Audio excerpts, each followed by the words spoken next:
സ്വാഗതം പ്രിയരെ, സയന ടാരോക്കഡ് വൈനിലേക്ക് ഹാർദമായ സ്വാഗതം. ഉറങ്ങുന്നതിന് മുമ്പ് എന്ത് സന്ദേശമാണ് ഏഞ്ചൽസ് നിങ്ങൾക്ക് നൽകുന്നതാണ് ചോദിക്കുന്നത്.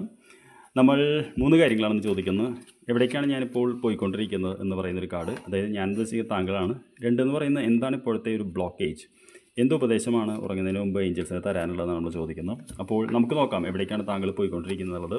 നമുക്ക് ഈ കാർഡ് വരുമ്പോൾ നമുക്ക് പേഷ്യൻസ് ആൻഡ് വെയിറ്റിംഗ് എന്ന് പറയുന്ന കാർഡാണ്. നമ്പർ 7 എന്ന് പറയുന്നൊരു കാർഡാണ്. നമ്പർ 7 എന്ന് പറയുന്നത് ഒരു വിധത്തിലൊരു സന്തോഷകരമായിട്ടുള്ള കാർഡാണെങ്കിലും ഒരു വിധത്തിൽ കുറച്ചൊരു സമയമെടുക്കുന്ന കാർഡാണ്. 7 എന്ന് പറയുന്ന കാർഡുകൾ കാത്തിരിപ്പിൻ്റെ കാർഡുകളാണ്. അതായത് നമ്മളൊരു മേഖലയിൽ വിജയിച്ചതിന് ശേഷം നമ്മൾ അടുത്ത സ്റ്റെപ്പിലേക്ക് പോകുമ്പോൾ കാര്യങ്ങൾ കുറച്ച് നീണ്ടു പോവുക, അല്ലെങ്കിൽ കാത്തിരിപ്പ് എന്ന് പറയുന്നൊരു ഊർജ്ജമാണ് വരുന്നത്. അപ്പോൾ ഇവിടേക്കാണ് നമ്മൾ പോയിക്കൊണ്ടിരിക്കുന്നത്. അതായത് ജീവിതത്തിൽ ചെറിയതായിട്ടൊരു എന്താ പറയുക, ഒരു സ്ലോനെസ് എന്നാണ് ഈ കാർഡ് താങ്കളോട് പറയുന്നത്. എന്താണ് നമ്മുടെ ബ്ലോക്കേജ് എന്ന് ചോദിച്ചപ്പോൾ ഫിനാൻഷ്യൽ ആൻഡ് മെറ്റീരിയൽ ചേഞ്ചസ് എന്നുള്ളതാണ്. അതായത് 5 എന്ന് പറയുന്നത് എപ്പോഴും അൺലക്കി നമ്പറാണ്.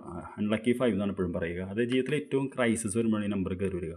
അപ്പോൾ നമ്മുടെ ബ്ലോക്കേജ് എന്ന് പറയുന്നത് ഇപ്പോൾ ഈ റെഡ് കളറെല്ലാം നമ്മുടെ ഭൗതിക ജീവിതത്തെയാണ് സൂചിപ്പിക്കുന്നത്. നമുക്ക് എന്താ പറയുക, ഒരു വലിയ മാറ്റങ്ങൾ സാമ്പത്തികമായിട്ടും മെറ്റീരിയൽ എന്ന് പറഞ്ഞാൽ നമുക്കറിയാമല്ലോ, വസ്തുക്കളുമായിട്ട് മാറുന്നുള്ളതാണ്. ഏത് വീട് മാറ്റം, ലോൺ കൂടുക, കടടയ്ക്കുക, അതായത് ഫിനാൻസ് വരാതിരിക്കുക, അങ്ങനെ വലിയ രീതിയിലുള്ള മാറ്റങ്ങൾ, അങ്ങനെ ആ ഒരു ഇതിലൂടെയാണ് കടന്നു പോകുന്നത്. അതുകൊണ്ടാണ് നമുക്ക് ഈ വെയിറ്റിംഗ് വേണ്ടി വരുന്നത്. നമുക്ക് പല കാര്യങ്ങൾ ചെയ്യാൻ ആഗ്രഹമുണ്ടെങ്കിലും ഫിനാൻസ് ഇല്ലാത്തതുകൊണ്ടാണ്.